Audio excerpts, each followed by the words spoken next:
Louvamos o Senhor por sua palavra, rico alimento para nós. Estamos no capítulo 9 do livro O Propósito de Deus. Desfrutando de Cristo no Espírito para a vida da Igreja. Até aqui, vimos o que é a vida, como a vida opera dentro de nós e como precisamos cooperar com essa vida.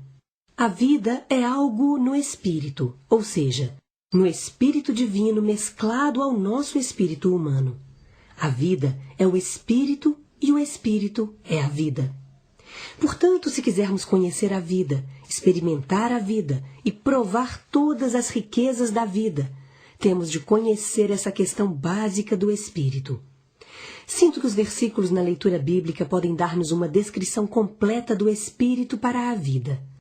Precisamos ver algo de um outro modo, de um modo novo, de um modo mais profundo. As realizações e feitos do Deus triuno.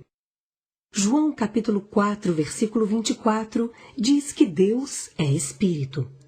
A Bíblia nos diz que no tempo devido, Deus criou o universo. Mais tarde, Deus tomou a medida de se encarnar. A criação é para trazer as coisas à existência.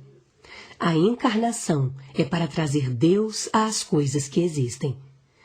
Embora a criação traga coisas à existência, as coisas criadas nada têm a ver com Deus. Deus foi somente o Criador, mas a encarnação trouxe Deus à sua criatura. Ele era o Criador, mas se tornou um com sua criatura, o homem. Ele até mesmo se tornou uma das criaturas. Ele se fez homem. O nome desse homem era Jesus. Jesus era Deus mesclado ao homem. O homem Deus. Jesus era o Criador mesclado à criatura. Todos temos de conhecer Jesus até esse ponto. Jesus era um homem Deus. Um homem tendo Deus mesclado a ele como um só ser.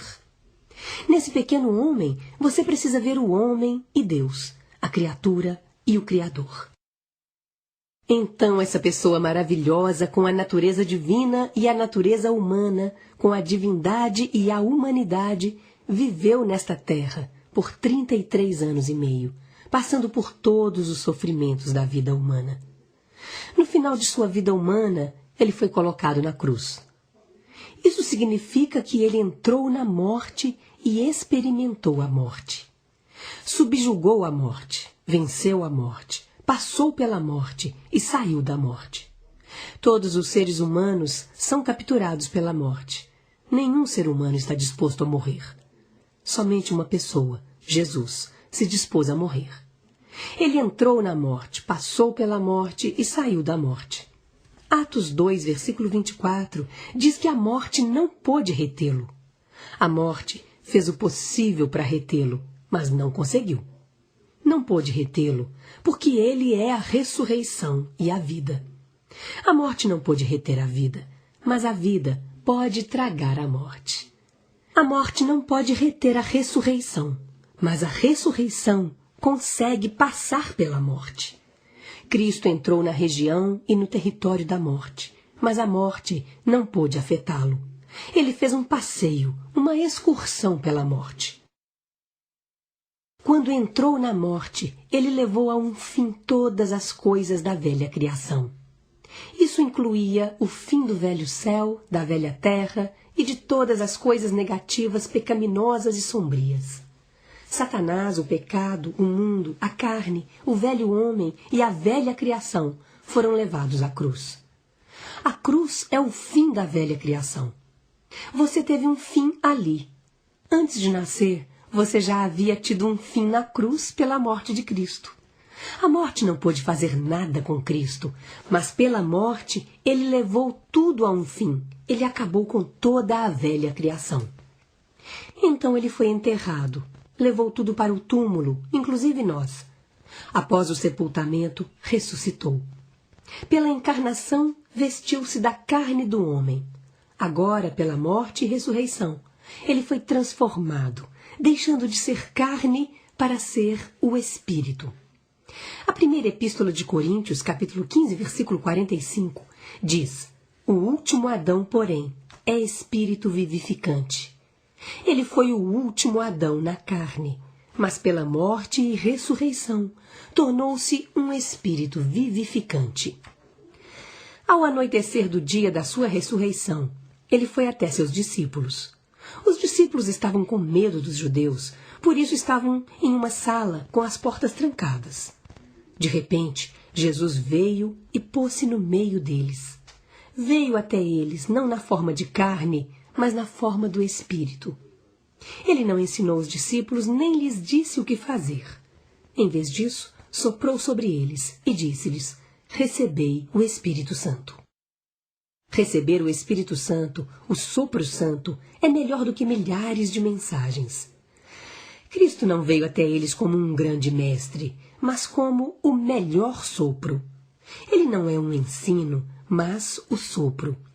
Soprou de si mesmo sobre eles. No final, o Evangelho de João não diz nada sobre sua partida, porque ele estava neles. Mais tarde, eles foram até o mar para pescar, e Cristo estava lá. A todos os lugares que iam, Cristo estava lá, porque ele estava dentro deles de um modo misterioso, de um modo espiritual, de um modo semelhante ao ar. Aonde quer que você vá, o ar o segue. Independentemente de suas tentativas, você não pode escapar do ar. Hoje, Cristo é o pneuma que dá vida, o sopro que dá vida, o ar que dá vida. Após sua ressurreição, ele ascendeu aos céus e foi coroado com glória e honra. Foi entronizado e recebeu o nome mais importante, a autoridade, o senhorio e a realeza no reino, incluindo toda a autoridade no céu e na terra. Atos 2 diz-nos que no dia de Pentecostes ele desceu como um vento impetuoso. Ao ser intensificado e reforçado, o sopro passa a ser o vento. De um modo suave, ele é o sopro. De um modo forte, ele é o vento. O vento traz-nos o ar fresco. O Espírito, como o sopro, veio depois de sua ressurreição. O Espírito, como o vento, aconteceu no dia de Pentecostes. Nas epístolas, há inúmeros títulos para o Espírito. Atos 16, versículo 7, fala do Espírito de Jesus. E no versículo 6, temos o Espírito Santo. Se ler estes dois versículos, você poderá ver que o Espírito Santo é o Espírito de Jesus. Esses dois termos são usados alternadamente.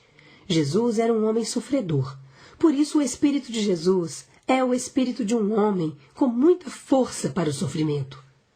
Depois, em Romanos 8, versículos 9 e 10, temos o Espírito de Deus, o Espírito de Cristo e Cristo.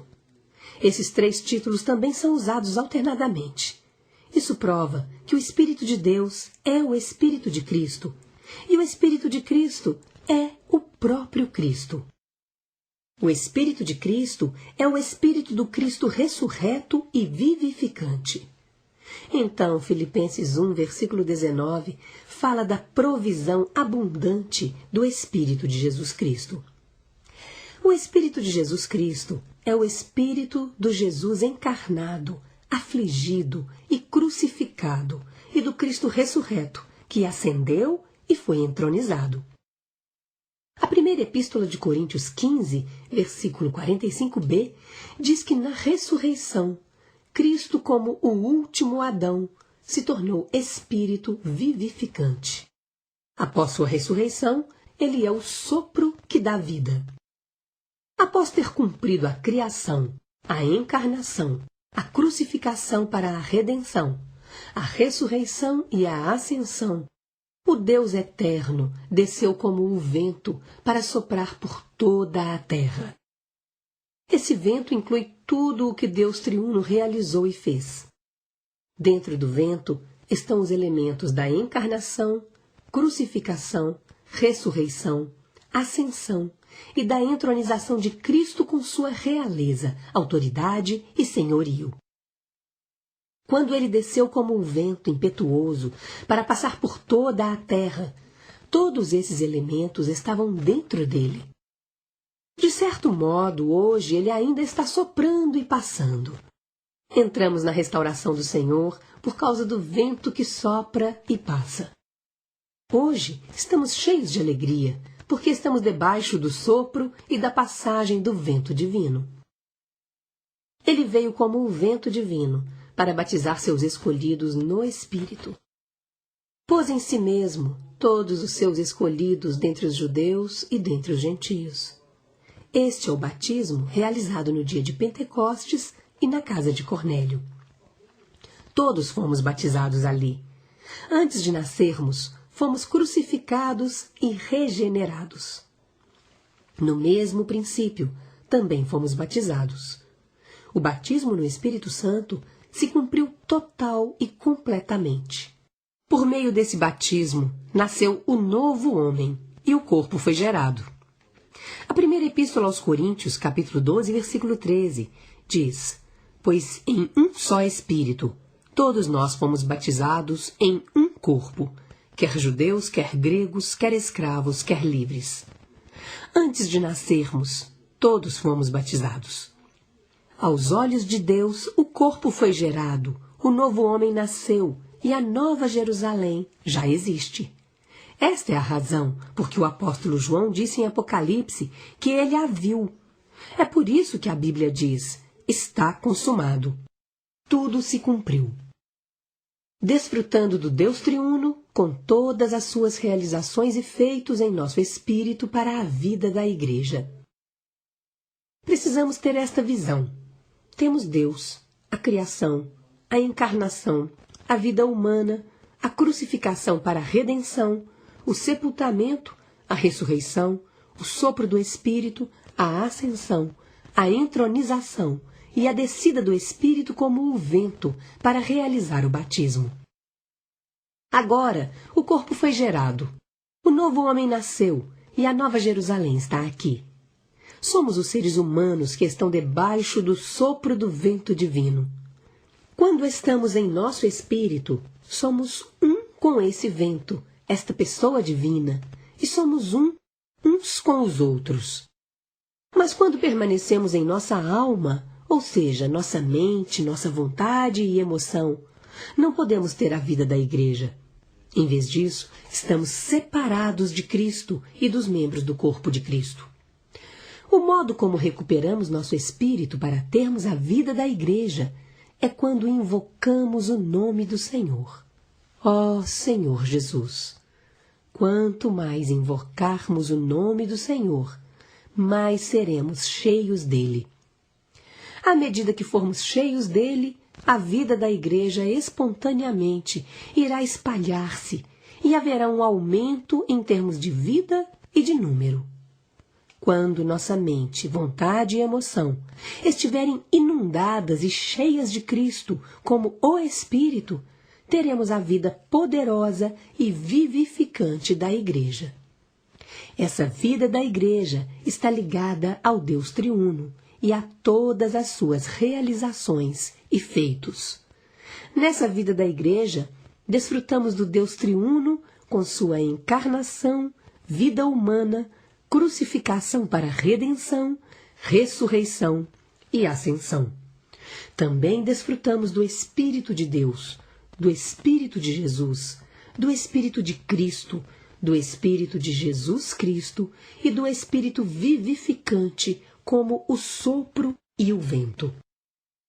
A vida da Igreja é muito rica, pois a vida da Igreja é uma vida com o Deus triuno e todas as suas realizações e feitos.